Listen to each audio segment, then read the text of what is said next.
Amém? Pode tomar assento e, sem perca de tempo, abra sua Bíblia no livro de Provérbios.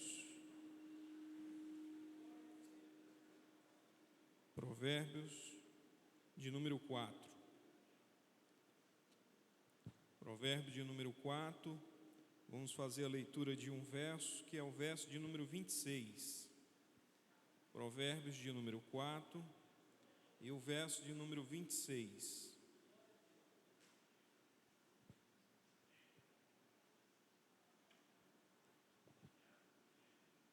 Livro dos Provérbios, que fica logo em seguida ao livro de Salmos. Provérbio de número 4, verso de número 26, que diz assim a palavra do Senhor: Pondera a vereda de teus pés, e todos os teus caminhos sejam bem ordenados. Amém? Meus irmãos, eu fico muito feliz, porque veja como a igreja é algo maravilhoso da parte de Deus, né? Da onde é que vem a nossa força? Da onde é que vem a nossa alegria? A palavra de Deus diz que a nossa alegria vem do Senhor. Por quê? Porque veja só, nós tivemos alguns problemas técnicos, e aí falta o som, às vezes falta o ar-condicionado, às vezes falta até luz, mas o que não falta é a presença de Deus na nossa vida, né? E aí, com a presença de Deus, pode ter uma caixinha de som, pode não ter ela, pode ter luz, pode não ter, pode ter o templo, pode não ter, mas na presença do Senhor há sempre fartura de alegria. A palavra que eu trago nessa tarde, meus irmãos, é uma palavra de sabedoria, e o livro de Provérbios, ele estimula, ele ordena, ele estimula, ele ordena que a gente busque a sabedoria. Veja só, sabedoria é diferente de conhecimento, de informação. As redes sociais, os jornais, os livros, eles podem fornecer informações, conteúdo, mas sabedoria, ela envolve mais do que conteúdo, envolve mais do que informação, envolve a aplicação do conteúdo, da informação adquirida na vida prática. De modo que a palavra de Deus diz que aquele que ouve a palavra do Senhor e a pratica, esse é sábio. O sábio não é aquele que ouve e que entende, é aquele que ouve e, entendendo, a coloca em prática. E o livro de Provérbios, ele estimula justamente a buscarmos essa sabedoria, não de ouvido, mas de prática, aquela que vai de fato demonstrar que nós somos sábios. Não porque nós conhecemos muito, lembramos de muitos versículos, ou porque nós temos a capacidade de fazermos leituras profundas acerca do texto, não, mas porque lendo e entendendo, nós colocamos em prática cada coisa que nós recebemos da parte de Deus. Essa é a sabedoria que o livro de Provérbios estimula desde o primeiro provérbio até o final do livro, a que nós devemos buscar. E no verso 26, ele diz para que nós venhamos a ponderar a vereda dos nossos pés. Na tradução da NVT, que é a nova versão transformadora, ele diz que estabeleça um caminho reto para os vossos pés. Então, ponderar quer dizer estabelecer, escolha um caminho reto para que você fixe os seus pés, para que você trilhe essa caminhada. O que o livro de Provérbios está dizendo é: você deve fazer uma escolha, e você deve escolher a que caminho você deve trilhar. E ele já dá a dica que nós devemos escolher um caminho reto, para que nós possamos firmar os nossos pés. E ele diz isso porque no contexto do livro de Provérbios, ele vai apresentar basicamente dois caminhos: o caminho do ímpio e o caminho do justo. No verso de número 14, se você tiver com a sua Bíblia aberta, ele vai dizer: não entres na vereda dos ímpios, nem andes pelos caminhos dos maus. O primeiro caminho que ele diz para que a gente venha evitar é o caminho do mal, é o caminho do ímpio. Quem é o ímpio? Aquele que pratica a impiedade, aquele que não anda nos caminhos do Senhor, aquele que não obedece à palavra de Deus. E ele vai dar uma descrição muito detalhada do que é esse caminho do ímpio, e como o ímpio ele trama, ele tem um sentimento maligno, ele tem sempre um desejo pecaminoso, e ele diz: a esse caminho você deve evitar. E por que nós devemos evitar o caminho do ímpio? Primeiro eu quero que você reflita a natureza do caminho. E para nós entendermos a natureza do caminho, eu lhe convido a abrir a sua Bíblia no Salmo de número 73. Olha só, Salmo de número 73, voltando.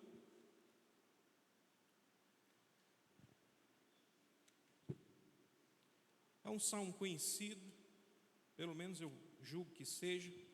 Salmo de número 73, também conhecido como Salmo de Asaf. Ninguém descreve melhor o caminho do ímpio do que Asaf, da perspectiva humana. Por quê? Olha só o que é que Asaf diz acerca do caminho do ímpio. Verdadeiramente bom é Deus para com Israel, para com os limpos de coração. Verso 2: quanto a mim, os meus pés quase que se desviaram, pouco faltou para que escorregasse os meus passos. Asaf é maravilhoso porque Asaf ele não tem medo de dizer que estava prestes a se desviar.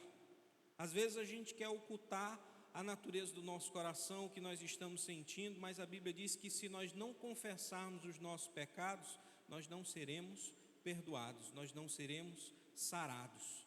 Pelo contrário, devemos confessar os nossos pecados para que nós possamos ser curados e para que nós possamos prosperar no nosso caminho. Asaf confessa, ele disse: olha, quanto a mim, eu quase me desviava. E por que Asaf chegou tão perto de se desviar? Verso 3 ele diz: pois eu tinha inveja dos soberbos ao ver a prosperidade dos ímpios. A inveja. E aí seja sincero, meu irmão, para não deixar eu aqui sozinho. Você não já sentiu inveja desse povo ímpio, não?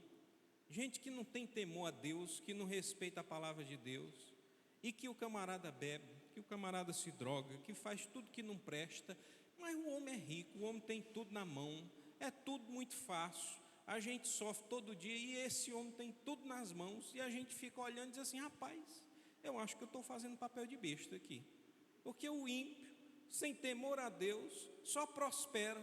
Você não já passou por isso não? Diga aí, pelo amor de Deus, porque eu já passei. Eu estou igual a Asaf. Eu olho às vezes e digo: rapaz, eu acho que tem um negócio errado aí. Eu fico olhando e digo às vezes: não sei lá como é que é. E olha que Asaf vai descrever justamente isso, porque eu tinha inveja dos soberbos e ao ver a prosperidade dos ímpios. No verso 4 ele diz: porque não há apertos na sua morte, mas firme está a sua força. Olha, nem na morte ele sente dor, firme está até no dia da morte. Não se acham em trabalhos como outra gente, não são afligidos como os outros homens, pelo que a soberba os cerca como um colar, vestem-se de violência como de um adorno, os olhos deles estão inchados de gordura, superabundam as imaginações do seu coração, são corrompidos e tratam maliciosamente de opressão, falam arrogantemente, erguem a sua boca contra os céus e a sua língua percorre a terra, pelo que o seu povo volta aqui e as águas de copos cheios se lhe espreme e dizem: como o sabes, Deus? Ou, a conhecimento do Altíssimo? Eis que estes são os ímpios e todavia estão sempre em segurança e se lhe há aumentando a riqueza. Ele diz: está aí, esse é o ímpio.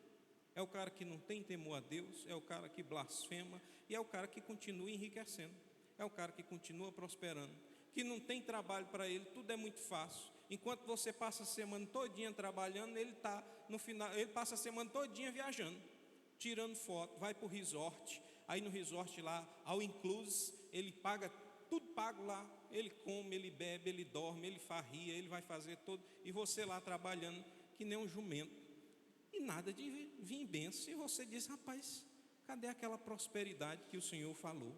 Parece que está na casa do ímpio.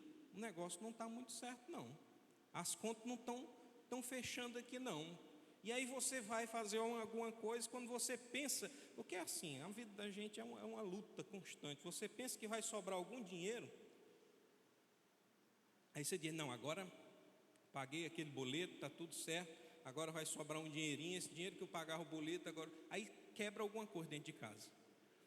Aí é o carro que aparece um negócio para consertar, uma conta que estava atrasada, que você agora equiviu. Sempre tem um negócio para. Rapaz, será possível? Deve ser o migrador, o cortador.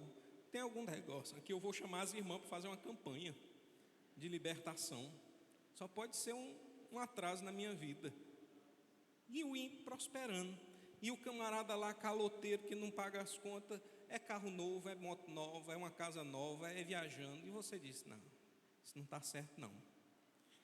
E aí no verso 13, Asaf diz o seguinte: na verdade, que em vão tenho purificado meu coração e lavado as minhas mãos na inocência. Ele diz: olha, rapaz, eu olhando nesse negócio, eu acho que esse negócio de ser crente aí não está valendo muito a pena não, viu, irmão?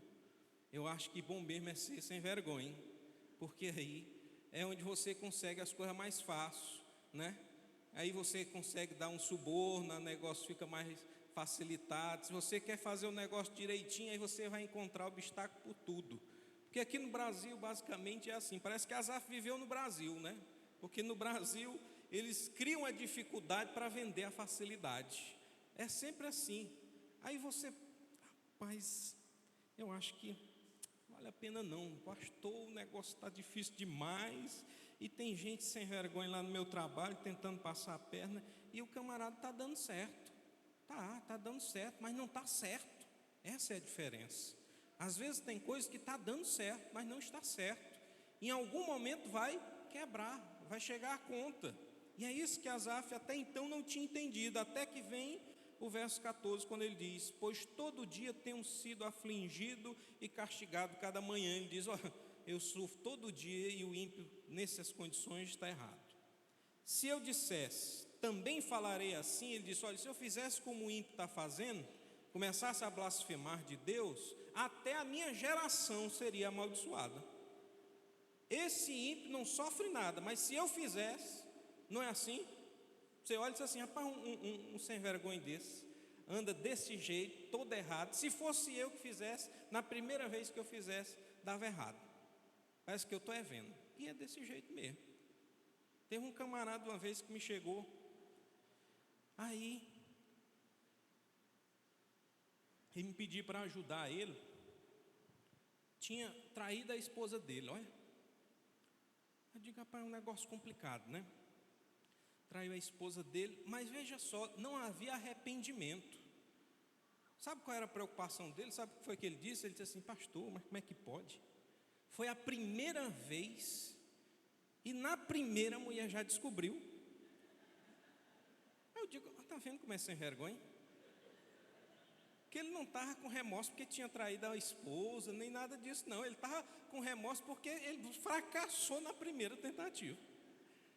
Se ele tivesse conseguido, não, aí eu teve um desconto, eu peguei ainda pelo menos umas 15, aí agora realmente já estava na época. Não, a preocupação dele é porque na primeira já foi descoberta. Eu disse: graças a Deus.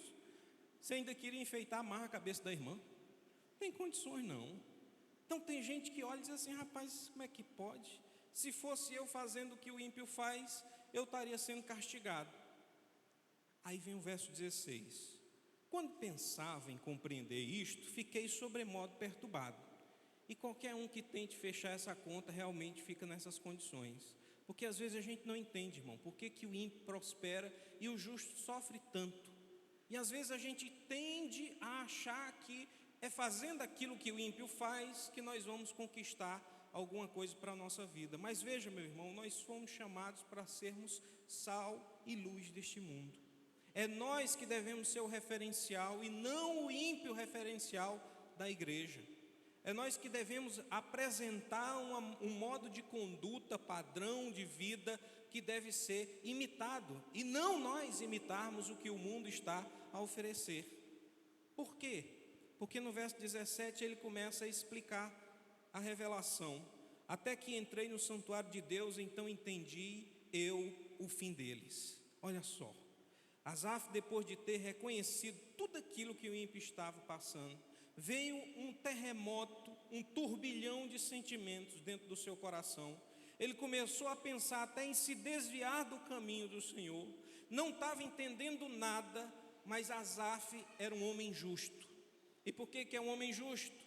Porque mesmo na sua fraqueza, ele não foge da presença do Senhor, ele busca a presença do Senhor. Meu irmão, o caminho para entendermos não é fugir da presença de Deus, é buscarmos a presença dEle. Ele só entendeu porque ele procurou o santuário, e no santuário foi que veio o entendimento. Então, quando você estiver passando por crises, quando você tiver perturbações das mais variadas possíveis, não fuja da presença de Deus, porque a palavra de Deus diz que torre forte é o nome do Senhor, e para lá o justo correrá. Nós corremos para os pés do Senhor, mesmo na crise, mesmo quando você não está entendendo nada, você corre para a presença de Deus, porque Ele vai te explicar. Os planos dele são mais altos do que os nossos, meus irmãos.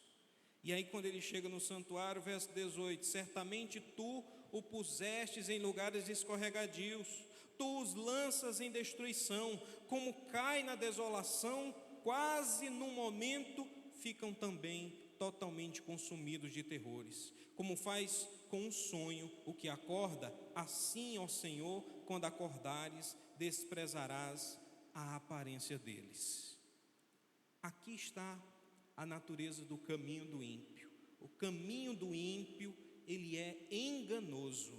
Por quê? Porque ele está fundado em aparência.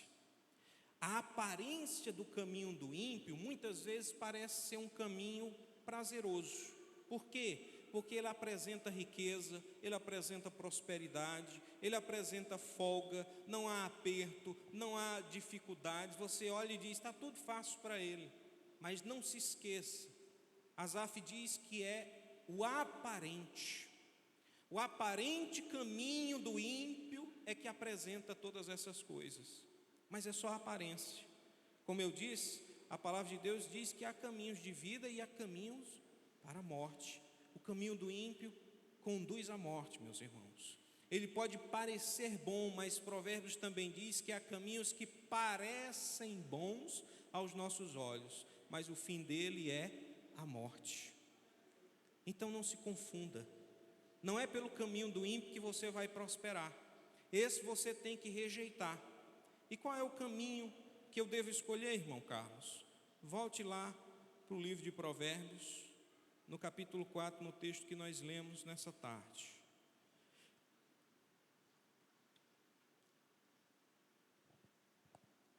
No verso 14 ele falou sobre o caminho do ímpio. No verso 18 ele fala do caminho do justo. E ele diz que a vereda do justo é como a luz da aurora, que vai brilhando mais e mais até ser dia perfeito. O caminho do justo, a vereda do justo é como a aurora, que vai brilhando mais e mais até ser dia perfeito. A primeira característica do caminho do justo, meus irmãos, é que ela é um processo, é progressiva. Você não já começa vendo a luz o dia inteiro, não, pelo contrário, é um processo. Ele vai dizendo que ela começa brilhando e vai brilhando cada vez mais e mais e mais, e aquilo que estava escuro, aquilo que você não conseguia enxergar, vai brilhando mais aos seus olhos, você vai começando a perceber a riqueza que está ao redor, os detalhes, até ser dia perfeito. Eu não sei se você já viajou e viajou à noite por um lugar e depois passou por esse mesmo lugar durante o dia, e a gente percebe a diferença gritante. Quem viaja à noite não consegue ver os detalhes, a riqueza que está no caminho. Mas quando você passa durante o dia, olha rapaz, que coisa bonita, estava tudo ali. Estava ou não estava? Estava já tudo ali. Mas você não conseguia ver por quê? Porque estava tudo escuro. Mas à medida que o sol vai brilhando, vai trazendo à tona a riqueza que já está lá. Você está entendendo? Eu estou dizendo que a palavra de Deus diz que nós já estamos abençoados com toda sorte de bênçãos. Só que às vezes a gente não enxerga. Por quê? Porque o brilho vai chegando aos poucos. o entendimento vai vindo e aos poucos você vai percebendo que nada que o mundo ofereça é vantajoso. O que está vantajoso para nós é servir ao Senhor, porque nele nós recebemos toda sorte de bênçãos. E eu posso não ver agora, mas à medida que eu vou caminhando, vou continuando nesse caminho, vai brilhando e vai brilhando cada vez mais e mais, até ser dia perfeito.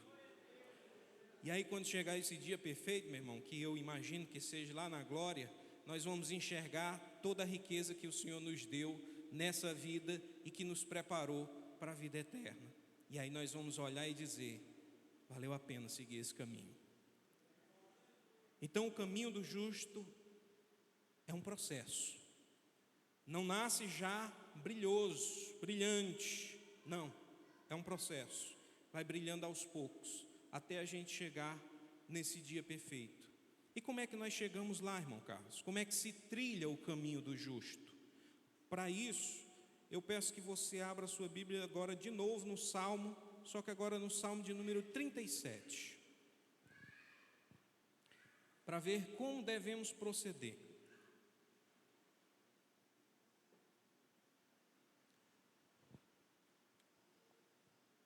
Como é que se trilha o caminho do justo? Veja só, Provérbios diz que nós devemos escolher um caminho aplainado, reto para os nossos pés. Rejeitamos o caminho do ímpio, porque o caminho do ímpio é aparente. Parece ser formoso, parece ser proveitoso, parece ser próspero, mas leva à morte. Nós devemos rejeitar esse. E devemos escolher qual? O caminho do justo. Por quê? Porque esse sim é reto. No começo, muito obscuro, a gente não consegue compreender muita coisa. Às vezes você aceita Jesus, aí vem dificuldade, vem luta, e você olha e diz assim: mas como? Como foi que aconteceu isso? Eu era ímpio, eu vivia na bebedice, eu vivia na farra, nunca sofri nada, nem gripar eu gripava, e agora, meu amigo, está dando, parece que tudo errado. E você não entende, mas é propósito de Deus. Jó não entendia por que estava passando aquilo.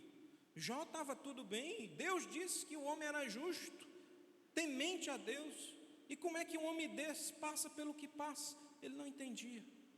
Mas a disputa, no caso que o diabo levanta, o adversário, é que Jó só obedecia e respeitava e amava a Deus porque o Senhor o cercava de bênçãos. E no final Jó perde tudo, perde os filhos, perde a riqueza, perde até a saúde física. Fica abalado emocionalmente porque os amigos chegam e dizem: rapaz, leva mal não, Jó, mas pela experiência que a gente tem, ninguém anda sofrendo assim de graça não. Eu acho que você tem algum pecado encoberto, tem alguma coisa aí que não está certo. E ele começa a ficar também imaginando como é que pode. Eu sei que não tem nada errado, e estou passando por isso, o pessoal está me julgando, achando que eu estou em pecado. Seria melhor que eu nem tivesse nascido. E ele começa a reclamar para Deus do seu nascimento, da sua vida, até que Deus tem uma conversa com Jó, e aí as coisas começam a ficar mais claras. E Jó termina com bênçãos em dobro daquilo que ele havia perdido. Agora parece não estar claro o propósito de Deus, mas a palavra de Deus diz o seguinte: o que faço agora não sabes, entenderás depois.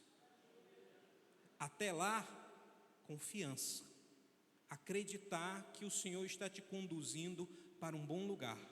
É por isso que eu disse, a nossa fé tem que estar firme no caráter divino de Deus, em acreditar que a sua vontade é boa, perfeita e agradável para nós. É nisso que nós nos firmamos, mesmo quando vem a luta e a tribulação. Por quê? Porque mesmo na luta e na tribulação, se você tiver certeza no seu coração que a vontade de Deus é boa, agradável e perfeita, você continua na jornada. Porque você sabe que Ele não está te conduzindo para um precipício, Ele não está te conduzindo para um laço, Ele está te conduzindo para a glória. Amém? Como é que nós andamos pelo caminho do justo? No Salmo de número 37, verso 1, o salmista diz o seguinte: primeira coisa que você tem que fazer: não te indignes por causa dos malfeitores e nem tenhas inveja dos que praticam a iniquidade. Deixa o ímpio lá, deixa ele por conta. Mas eu não posso, como é que pode num país como o nosso? Acontece cada coisa absurda. Deixa que Deus está no controle de todas as coisas. A Bíblia diz que Deus cria todos, os bons e os maus, para o dia da calamidade. Então Deus cria a vara da correção também, assim como Ele cria a criança que precisa ser corrigida. Então Deus tem um propósito, e como diz a palavra de Deus, Ele tem vasos para honra e vasos para desonra, e todos foram criados pelo mesmo oleiro. Agora cabe a nós, a mim e a você, sermos o vaso de honra. O vaso de desonra vai ser quebrado, mas não vai ser por nós, vai ser por aquele que criou, até que se cumpra a finalidade que Deus determinou para a vida dele. Todas as coisas foram criadas com um propósito, até o ímpio para o dia da calamidade, diz a palavra do Senhor. Então não precisa ter raiva, ira do ímpio, e nem precisa ter inveja. Mas porque ele vive muito bem, porque ele vive numa casa melhor, num bairro melhor, tem mais dinheiro do que eu. Não, meu irmão, não inveje o homem ímpio, não inveje o homem soberbo, não invejem o homem mau, porque cedo serão ceifados como a erva e murcharão como a verdura. Mas a palavra de Deus diz que os que confiam no Senhor são como os montes de Sião, que não se abalam, mas permanecem para sempre. Enquanto o ímpio vai passar, nós vamos continuar, porque nós vamos para a eternidade. Amém? No verso 3 ele dá a segunda direção. Primeiro, você não pode ficar irado com o ímpio e nem desejar o que ele tem. Segundo, aí vem o verso 3: agora você deve confiar no Senhor e fazer o bem, e assim habitarás na terra e verdadeiramente serás alimentado. Daqui para frente, o salmista vai mostrando um processo. O primeiro passo é confiar no Senhor. Como é que nós andamos, como é que nós trilhamos o caminho do justo? A primeira coisa que você tem que fazer é confiar no Senhor. E a palavra em hebraico para confiança aqui dá a ideia de se firmar, de se colocar firme sobre alguma coisa. É você olhar e dizer assim: olha, isso aqui não está muito seguro, então eu não posso me firmar aqui. Aí você encontra alguma coisa que está bem fixada, aí você diz: não, aqui eu posso me firmar. O que a palavra de Deus está dizendo é que nós devemos nos firmar, confiar no Senhor, depositar a nossa confiança, saber que no Senhor nós temos uma rocha segura, que não vai deixar os nossos pés escorregar, que nós não vamos cair, que nós não vamos nos machucar, mas que nós temos firmeza. A nossa firmeza, meus irmãos, não está em nós, está na rocha que é Jesus. É nela que nós firmamos os nossos passos. Porque o salmista, em alguns salmos, ele vai dizer o seguinte: olha, eu disse no meu coração, eu não vou mais pecar. Mas aí ele pecava. E quando ele pecava, ele imaginava: e agora? Aí ele lembrava: mas a minha confiança não está em mim, está no Senhor. Quem me sustenta é o Senhor, quem me garante a vitória é o Senhor. Por isso que a palavra de Deus diz que o justo pode até cair, mas não ficará prostrado, porque o Senhor o sustenta. Confia no Senhor, meu irmão. E a confiança não é algo fácil. Você já confia numa pessoa de primeira? Eu fico até assim, de boca aberta, com aquele pessoal, porque eu não sou muito de falar. Eu prego aqui, os irmãos pensam que a gente gosta de conversar muito. Eu não gosto, eu pouco falo em casa, e falo às vezes até baixo. A mulher fica perguntando: o que é que tu disse? O que foi? Porque eu fico falando budejando, né? Como diz a história, falando para dentro. Falo pouco, não gosto de falar muito não. E aí, eu fico besta quando eu vejo aquele povo que nunca lhe viu na vida, não sabe sequer o seu nome, se você é uma pessoa que presta ou não. Aí já começa a contar a vida dela para você. Eu fico besta com um negócio desse, que eu não tenho coragem de contar. Está aí o negócio. Eu não ando contando nem para os que eu conheço, imagine porque eu não conheço. Pessoas que têm uma confiança, pega-se uma confiança muito fácil.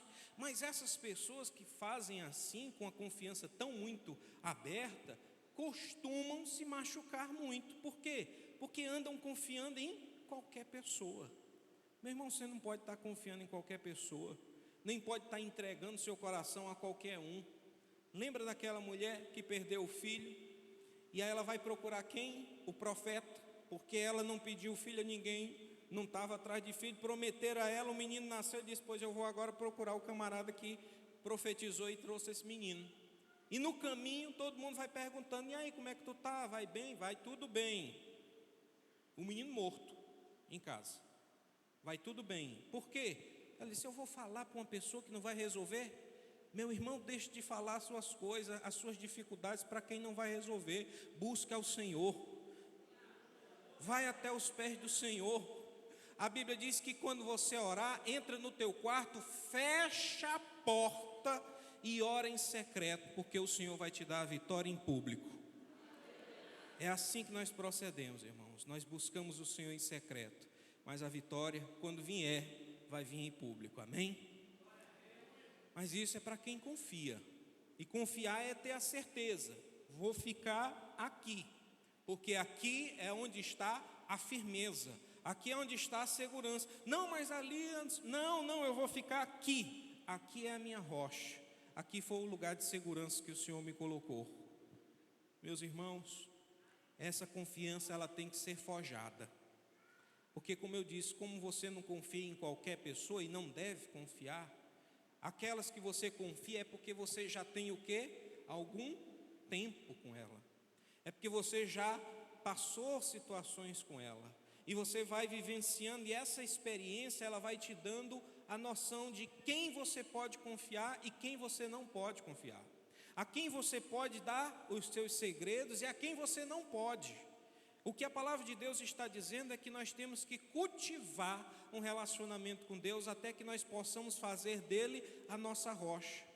O caminho do justo começa com a confiança em Deus, e se você não tem confiança em Deus, não tem como seguir o caminho. O caminho começa com confiança, se firmando no Senhor, e aí depois que você confia, aí você pode continuar. E confiança é um negócio maravilhoso, meus irmãos, porque é como dois trapezistas. Você já viu aqueles trapezistas que ficam de um balanço para um lado e para o outro, aí pula para um lado, pula para o outro, aí às vezes tem dois, aí um vem aqui, aí dá um giro, se joga, estende os braços e aí cai nas mãos do outro. O que é que ele está fazendo? Tendo confiança. Nada garante que ele vai cair nas mãos daquele camarada, mas quando ele solta a corda, a única coisa que passa na cabeça dele é: tomara que meu amigo esteja do outro lado para me segurar. Isso é confiança. Se confiar, meu irmão, no Senhor, é você se jogar por inteiro, saber que o Senhor vai cuidar da tua vida, da tua família, da tua casa, dos teus negócios, da tua saúde, dos teus bens, dos teus projetos. É se jogar por inteiro e saber que do outro lado o Senhor vai te sustentar com a sua poderosa mão. Isso é confiança. Você tem essa confiança já no Senhor? Você pode depositar toda a sua vida nas mãos do Senhor, sabendo: Senhor, eu estou entregando agora a minha vida nas tuas mãos, porque eu sei que na minha eu vou perdê-la, mas eu estou depositando agora nas tuas, porque eu sei que nas tuas mãos eu estarei seguro.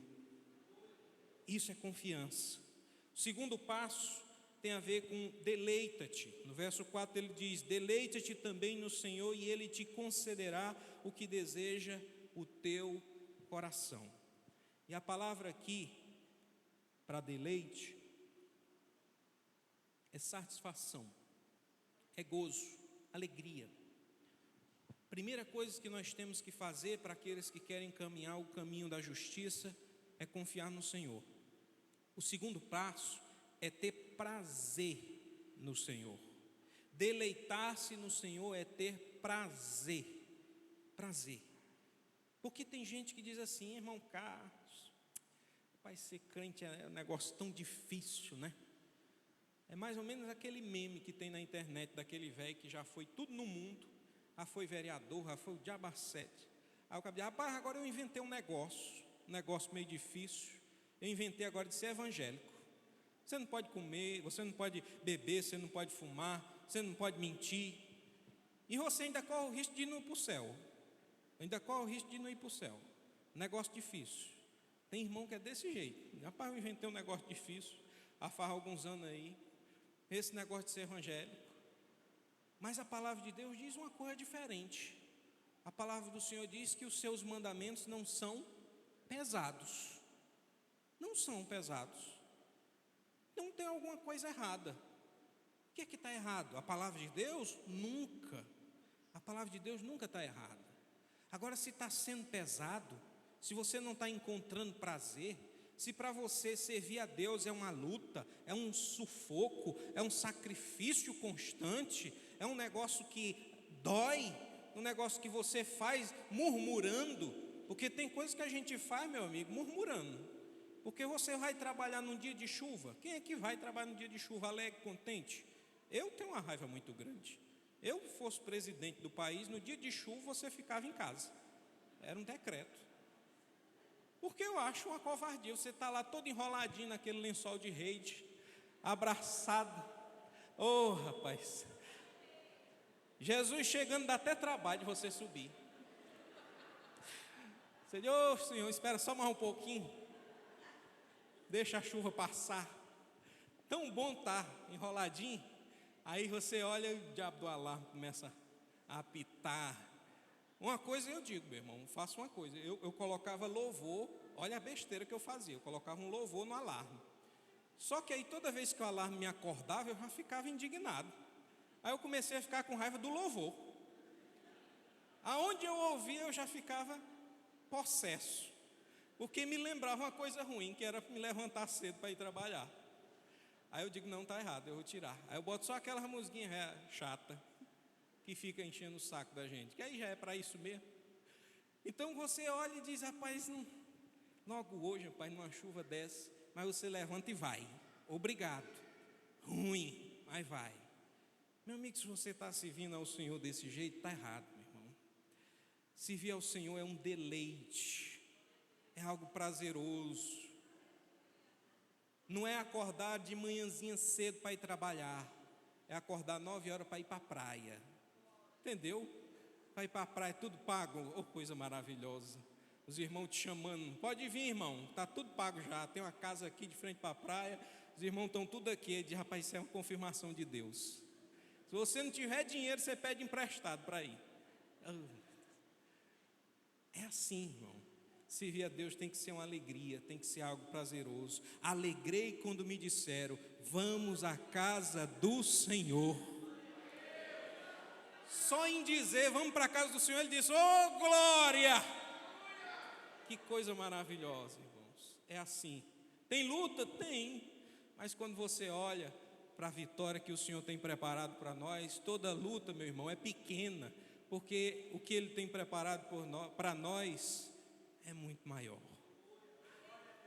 Confiar, ter prazer no Senhor, porque tendo prazer no Senhor, a Bíblia diz que Ele vai satisfazer o desejo do teu coração.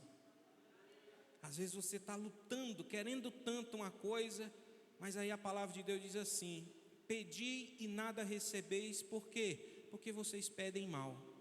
Vocês estão pedindo para esbanjar, vocês estão pedindo para se amostrar, vocês estão pedindo porque está com o coração com inveja, vocês estão pedindo porque você viu o ímpio com uma e aí você quer ter também.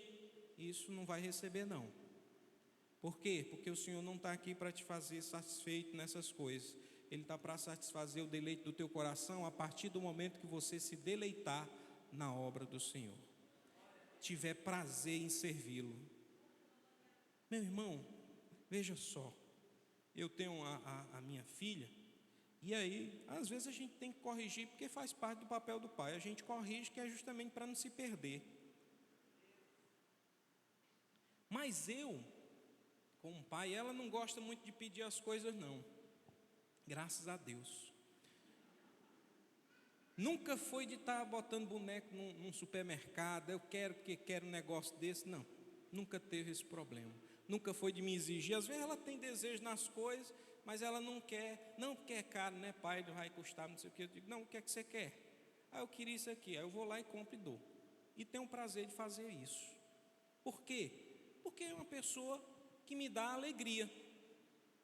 Nunca me deu dor de cabeça, nunca me deu nenhum trabalho, nunca me trouxe nenhuma preocupação, sempre foi muito reverente, respeitosa com a gente.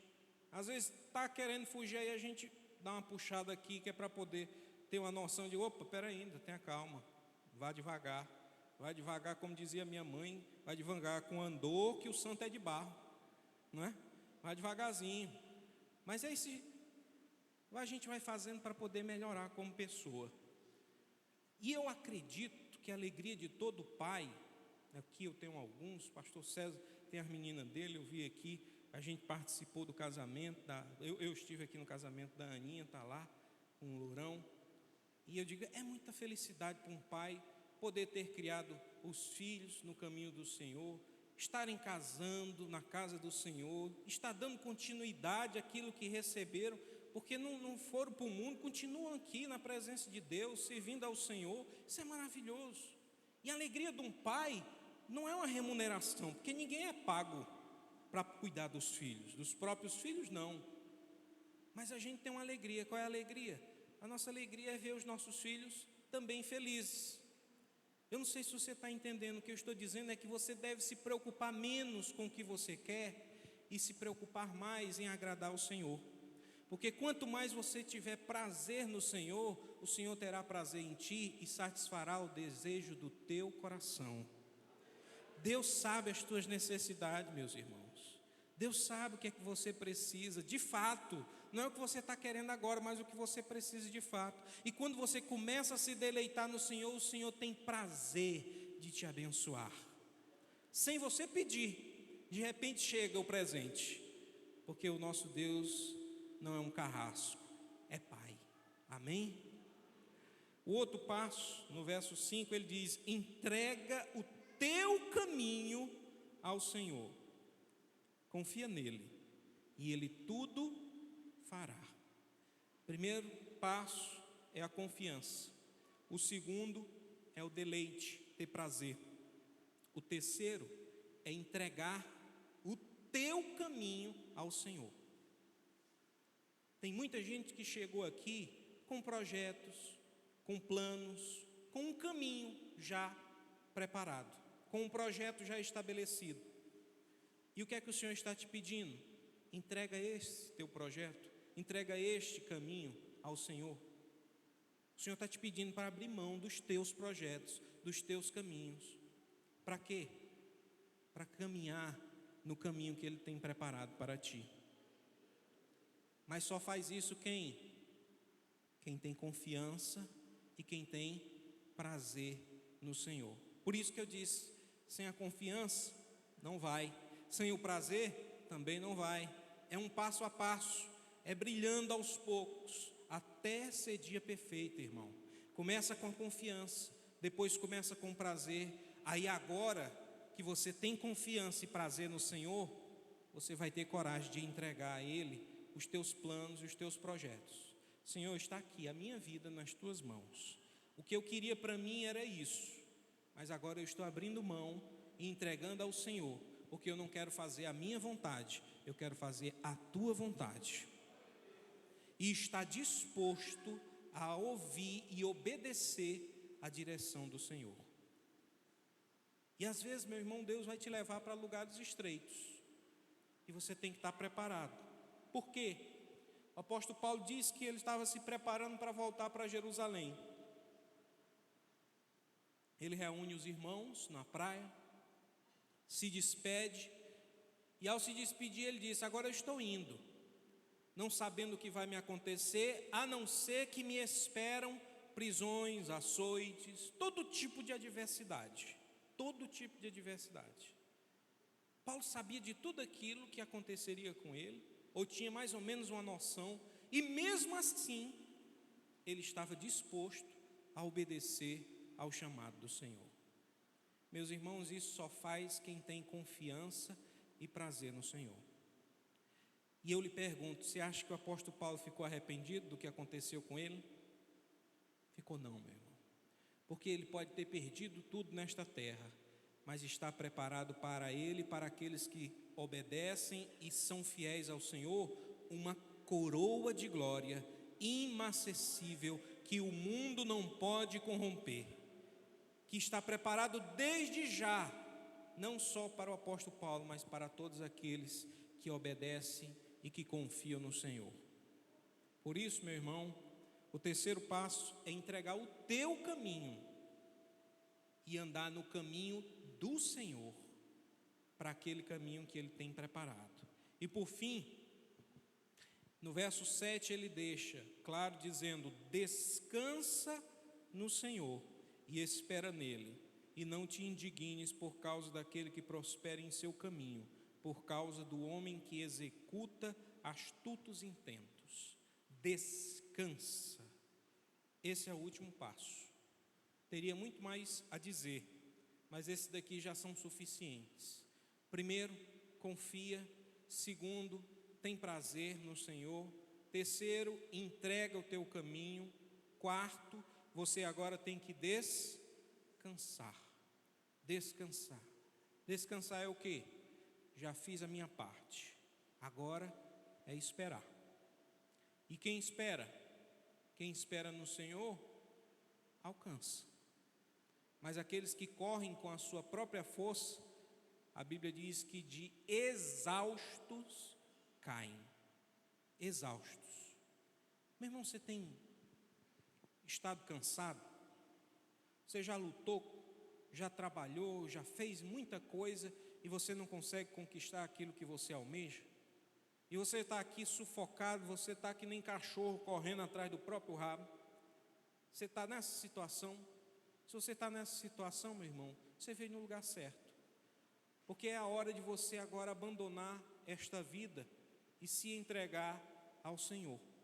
O caminho que eu estou falando, como o provérbio diz, você tem que escolher qual é o caminho que você quer trilhar. Eu já disse que você não deveria trilhar o caminho do ímpio, porque o caminho do ímpio é mentiroso, é enganoso, parece tudo maravilhoso, parece um conto de fada, mas vai ser o fim. E você tem um caminho justo, mas o caminho do justo não brilha logo no começo, ele vai brilhando aos poucos, e à medida que você vai trilhando, caminhando, dando um passo a passo, ele vai criando uma beleza maior, porque ele vai brilhando mais e mais até ser dia perfeito. Começa com a confiança, depositando a sua confiança no Senhor, depois você tendo prazer em servir ao Senhor, depois entregando o teu caminho. Quando a gente vem aqui à frente, se entrega a Jesus, a gente diz: Senhor, eu estou agora te fazendo o quê? Senhor da minha vida. Eu confesso como Senhor. Senhor quer dizer o quê? Que eu agora sou servo e Ele é que é o Senhor. Não faço a minha vontade, mas a vontade daquele que me escolheu, e eu sigo ao caminho que Ele me propôs. E aí, depois de feito tudo isso, é descansar. E o descanso, meu irmão, vem como consequência desses passos. Só quem trilhou todos esses passos é que pode chegar agora e dizer: agora, como diz o apóstolo Paulo, desde já eu estou ansioso por me encontrar com meu Deus, porque eu combati o bom combate, encerrei a carreira e guardei a fé. E desde agora estou esperando a coroa de glória que o Senhor tem preparado, não só para mim, mas para todos aqueles que fielmente combateram também o bom combate. Meus irmãos, eu sei que alguns vão mais cedo, outros vão mais tarde, mas a certeza é que o que Deus prometeu, Ele vai cumprir, porque Ele não é homem para que minta e nem filho do homem para que volte sua palavra atrás. Quando Ele saiu deste mundo, ele saiu com uma promessa: eu vou preparar um lugar. Eu vou preparar um lugar, para que aonde eu esteja, vós estejais também. E agora o que é que nos resta, irmão? Se você já confia no Senhor, se você tem prazer na lei dele, se você já entregou o seu caminho ao Senhor, agora é descansar. Descansar é só esperar que aquilo que foi prometido não tardará, mais cedo virá, como diz a palavra do Senhor. Para finalizar, descansar é quando você já deu tanta abraçada na dor, aí você nada, aí você cansa. E aí depois que você cansa, para você não afogar, o que é que você faz? Você relaxa, aí você fica com o corpo boiando, descansando, sem fazer muito esforço, para se manter na superfície da água, para não afundar. O que eu quero para a sua vida é que você aprenda a descansar no Senhor, que você deixe de fazer as coisas com a sua força e aprenda a confiar que Deus, Ele é fiel e poderoso para fazer muito mais do que pedimos ou pensamos. Amém? Vamos ficar de pé para a gente encerrar.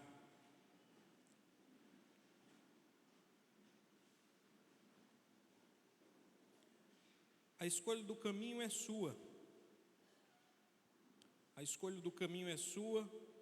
Eu lhe disse aqui os motivos, mas quem escolhe é você. É você que escolhe o caminho que você quer trilhar. Mas o caminho que você escolheu vai lhe levar a um fim. O caminho do ímpio leva à morte. O caminho do justo é a aurora, que vai brilhando, brilhando até ser dia perfeito. O caminho do justo, meus irmãos, ele tem nome e endereço certo.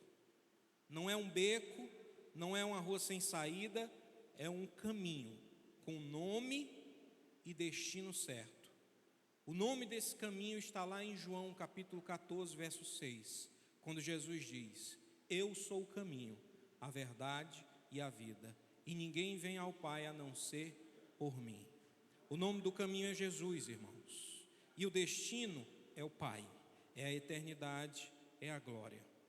Aquele que deseja e aquele que tem de fato a convicção de trilhar este caminho, eu quero lhe dizer que o caminho está preparado.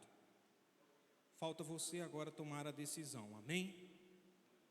Quero convidar aqui o pastor César e agradecer desde já a oportunidade, em nome de Jesus.